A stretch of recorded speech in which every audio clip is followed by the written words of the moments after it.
Hi there, it's Rachel back with the Shades of Orange. Today I'm really excited to be sharing the 9 books that I want to read in 2019. I've recently shared my reading plans and you know that I'm focusing on quality over quantity next year. So it was really important for me to pick out a list of books that I was really excited about. These are all books that I think have potential to become new favorites. I'm hoping you'll see them featured again at the end of the year when I do my favorites. And I'm really happy also with the variety in this video because I feel like it showcases a lot of my favorite genres, from horror to science fiction, a little bit of fantasy, graphic novels, all of that. So I think we should just get started and talk about some books. First, I want to talk about the one thriller / suspense book I put on this list, and that is My Sister, the Serial Killer by Oyinkan Braithwaite, which I'm sorry if I'm mispronouncing that name, but this is a thriller that came out at the end of 2018 and got some amazing early buzz. I actually tried to get an advanced reader copy, but no luck there, but my library does now have a copy, so I'm going to check it out. And this is a story about a Nigerian sister who is fed up of cleaning up the mess that her sister makes after she goes around and kills people, because her sister, like the title suggests, is a serial killer. And I love that premise. I know the book is very short, which tends to be something I really like in thrillers. I really like a tight plot that is just really succinct. So I feel like this one has a lot of favorites potential. I don't read tons of thrillers these days, but this one just sounds really unique. I really enjoy reading stories from the bad guy's perspective, or in this case, the sister of the bad guy. So it just sounds fun. I've heard, like I said, great early buzz, and I've just been meaning to check it out for myself. Now I want to switch gears to horror, and I want to read Frankenstein in Baghdad by Ahmed Saadawi, and this is a translated work about a man from Afghanistan who is a scavenger who goes around collecting human body parts and sews them together, and it sounds like a monster transpires. It's very much a retelling of Frankenstein, which I actually haven't read, but I've heard that as long as you know the premise, you can certainly go into this without having read the original work. I have heard amazing things about it. I know that Thomas from SFF 180 loves it. I have also heard some not so great reviews, but I want to try it out for myself. I'm always someone who has to try a book and just see if it's going to work for me because my tastes are so niche and so particular. I don't always get along really well with translations, but I really do want to read more and just read horror that isn't North American or UK based. And this one sounds great. I think it's more on the literary side, but definitely there's some elements of body horror in there, so it certainly caught my attention when I first heard about it. And I also want to read a graphic novel collection called Shiver by Junji Ito, who is most well known for his spiral horror manga. And that was one of my favorite horror graphic novels I read last year, so I definitely want to check out more by him. This particular collection is one of Devin's favorites, the indie Insomniac, so I've been dying to read it. And it's just supposed to be like super creepy. I find his style works really well for me. It's very psychological, and I just cannot wait to get into that because I could see him becoming a favorite author, but I want to read more of his collection before I officially say that. Next, I want to try a bit of a modern horror classic, and that is The Hellbound Heart by Clive Barker. I've actually never read any Clive Barker, but both Sean from Eclectic Reads and Stephanie from That's What She Read have been recommending his books to me because they know I love body horror so much. I understand this is about a hedonistic man who is trying to seek pleasure in life and hears about this puzzle box that is supposed to bring the most amazing pleasure. And of course, he has to experience it, open up this box, and see that for himself. I don't know tons about it. It is a novella, so I didn't want to read too far into the plot synopsis, but I know it's heavy on the body horror, which is always up my alley, and if terrible things ensue, I am all there for that. Next, I want to read a book that a lot of people will probably be surprised I haven't read yet, and that is The Girl with All the Gifts by M.R. Carey. This book was super popular on BookTube several years ago, and when it first came out, everyone was super cautious about the synopsis.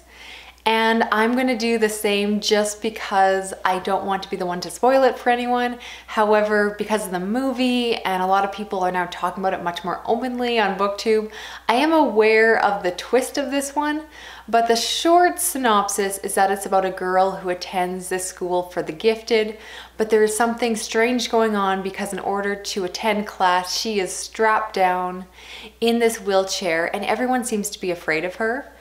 I understand that even though I know the twist, most people still think it's worth reading. It's not just about the shocking twist of what's going on, but it's just supposed to be really well done. It's kind of a mix of a couple genres, and I think it'll be right up my alley. I've heard good things about the audiobook, so I might try it that way. I've been meaning to read it for years, so it's about time I got to this one. Now, to talk more science fiction, I also want to read Record of a Spaceborn Few by Becky Chambers, which is the third book in her Wayfarers series. And this one I've been excited about since I heard about it being released because I'm a huge fan of her two previous books. These are all, of course, cozy space operas that are about a diverse cast of characters. It's a very optimistic future and honestly much cuter than the books I normally read. I haven't actually heard much about this newest one. Not that people don't like it, but I just haven't seen a lot of people actually read and review it publicly on BookTube. Maybe I'm watching the wrong channels, but I definitely want to check it out for myself. I'm actually hoping it's more like the second book because, unpopular opinion, I actually like that one more than the first. But regardless, I just enjoy anything with those space opera feels and cannot wait to spend more time with the characters that Becky Chambers creates. These are all somewhat independent books that are somewhat linked together by being in the same universe, so you could pick this one up as a standalone, but I love all her books, so I do recommend just like reading right through them. And hopefully this third one lives up to my expectations. Next is a super popular one on BookTube, and that is Illuminae by Amie Kaufman and Kristoff. This is actually a YA book, and I don't read a lot anymore, but it's one that has caught my attention enough that I keep going back to consider reading it, and I think I just have to try it out because I'm just craving space opera right now, and I'm finding it hard to find more really buzzy popular ones that a lot of people recommend. So I'd love to get more recommendations at the end of this video for space opera that I haven't read yet. But in terms of the plot, I understand it's about two mega corporations that go to war, and this causes teenagers to have to flee to fleet ships that are escaping, and it's about the story that takes place after that point. Everyone knows that the story involves multimedia, it has pictures and documents, and while I don't always love books with multimedia, they always intrigue me, so I always want to check them out. This is the only book on the list I've actually started in the past and put down. I did try it on audio, but I was getting annoyed by the teenage voices because there is a bit of a love subplot. I've heard this described as romantic space operas, and I would just prefer it to just be space opera and leave a lot of the romance out of it, but that's just me. But if I can get past that romance part, I understand that once the story gets going, it does have some really epic reveals and involves some really cool technology, and it's just fun and epic and all those kind of things, and that is what I'm craving, is just that space opera feel. So if I can get past the teen romance, I think I could really enjoy this one. So I just need to be in the right mood, just be open to it and try it out. Everyone on BookTube seems to love these books, and there is, I believe, 2 more books in the trilogy, so if I like that, I'll have more to read afterwards, which is always a good thing. And next on my list is Kindred by Octavia E. Butler.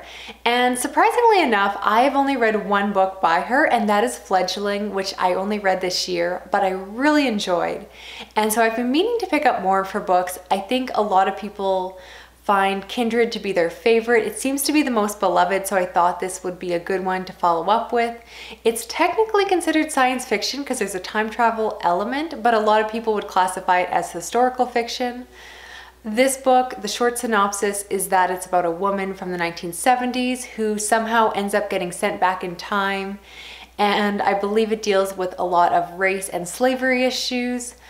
And I am just intrigued to pick it up because it's so, again, beloved, and I really enjoyed her writing in Fledglings, so I think this one might connect really well with me, and I just want to read through a lot more of her work because she is such a classic writer in the science fiction genre. And finally, the last and 9th book on this list is Red Sister by Mark Lawrence, and this is the first book in a trilogy that is all about assassin nuns. I wanted to read this book since it first came out. It just sounded fun. I don't read tons of fantasy, but I'm definitely getting more into the genre in the more recent months, and I want to continue that into the new year. I also think that the follow-up book, Grey Sister, has a really good chance of getting nominated for the BookTube SFF Award, so I kind of want to catch up so that if I want to, I can participate in the awards and vote.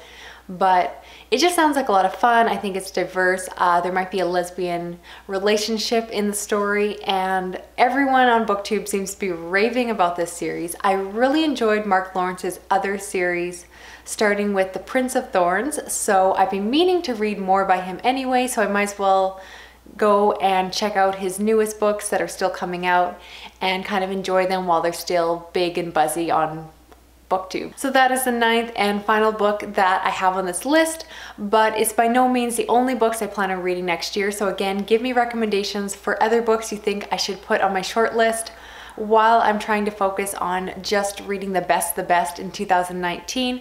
Particularly, I'm looking for space opera. I'm just craving it these days and cannot find enough recommendations online. As well, let me know what you think of the 9 books that I picked out myself. Do you think they're going to be hits? Or maybe you know my taste well enough that you actually don't think some of these books are going to work well for me. So good or bad, I'd love your opinions. Thank you so much for watching. Talk to you again soon. Okay, bye-bye.